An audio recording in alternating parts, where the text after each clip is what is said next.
তবে কি ইডেনে হবে না আইপিএল ম্যাচ, কিংবা কোনো রকম দর্শক ছাড়াই একেবারে ফাঁকা মাঠে ম্যাচ চলবে? তাই নিয়ে তৈরি হয়েছে নানান রকম ধোঁয়াশা। ইডেনের রামনবমীর ম্যাচ ঘিরে তৈরি হয়েছে নানান রকম অনিশ্চয়তা। কি জানা যাচ্ছে আগামী 6 এপ্রিল ইডেন গার্ডেন্সে কলকাতা নাইট রাইডার্স এবং লখনৌ সুপার জায়ান্ট মুখোমুখি হবে। আবার ওই দিনই রামনবমী, অর্থাৎ হিন্দুদের অন্যতম পবিত্র উৎসব। ম্যাচ নিয়ে তৈরি হয়েছে জটিলতা। ম্যাচের জন্য পর্যাপ্ত নিরাপত্তা দিতে পারবে না কলকাতা পুলিশ, এমনটাই জানিয়ে হয়েছে। এদিকে ওই বিশেষ দিনটিতে কলকাতা পুলিশের নিরাপত্তা না থাকলে বড় ফাঁপড়ে পড়তে পারে হবে, এমনটাই আশা প্রকাশ করেছেন সিএবির সভাপতি স্নেহাশিস গঙ্গোপাধ্যায়।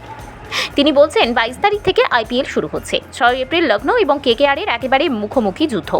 সেই রণাঙ্গন প্রস্তুত করা হয়েছে কলকাতার ইডেন গার্ডেন্সে। এদিকে ওই দিনই রয়েছে রামনবমী। রামনবমীকে কেন্দ্র করে শহরে মিছিল বের হতে পারে, আবার ধর্মীয় সাম্প্রদায়িকতাও তৈরি হতে পারে। কোনো রকম অশান্তির আঁচ যাতে আইপিএলের উপর না পড়ে, সেদিকে লক্ষ্য রেখেই পুলিশের কাছে বিশেষ করে নিরাপত্তা দেবার জন্য আবেদন করা হয়। যদিও পুলিশের তরফ থেকে জানিয়ে দেওয়া হয় ওই বিশেষ দিনে তারা পর্যাপ্ত নিরাপত্তা দিতে পারবেন না। তারপর থেকেই ম্যাচ নিয়ে তৈরি হয়েছে ধোঁয়াশা। পুলিশ নিরাপত্তা না থাকলে 65,000 জনতার জন্য এই ম্যাচ দেখানো একেবারে অসম্ভব হয়ে পড়বে।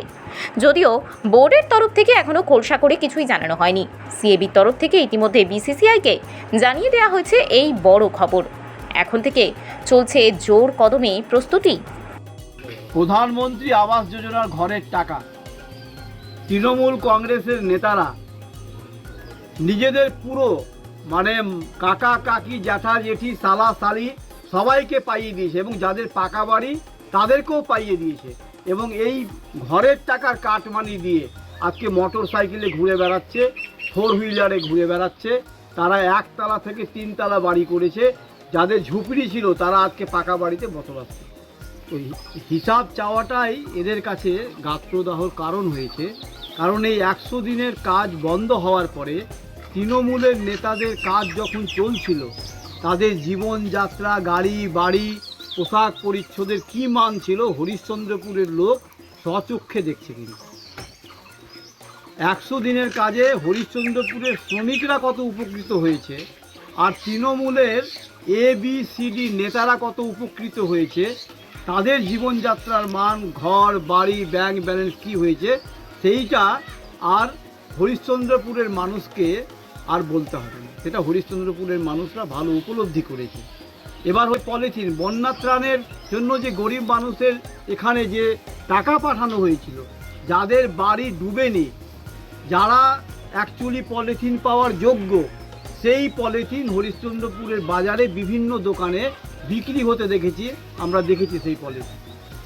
এত কারা চোর, চোরের দায়ে আজকে কারা কারা অভিযুক্ত হয়েছে, চাকরি চুরি থেকে আরম্ভ করে 100 দিনের টাকা চুরি, প্রধানমন্ত্রী আবাস যোজনার ঘর, সমস্ত কেন্দ্রীয় যোজনা যদি আমরা আজকে পর্যালোচনা করি, তাহলে পৃথিবীতে সবচাইতে বড় রাজনীতিবিদ হিসাবে যদি কেউ চুরি করে থাকে পশ্চিমবঙ্গে, তাহলে তৃণমূল কংগ্রেস এবং তৃণমূল কংগ্রেসের ABCD সমস্ত স্তরের লিডাররা আজকে চুরির দায়ে অভিযুক্ত।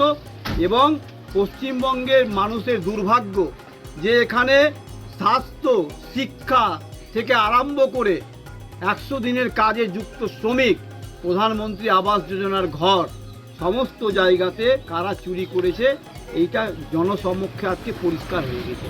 জানো ওনাদের আজকে আর এক এক করে জেল যাত্রার দিকে সব যখন পা বেরোচ্ছে, তখন মাথা খারাপ হয়ে পাগলের প্রলাপে এই কথাগুলো ওনারা বকছে।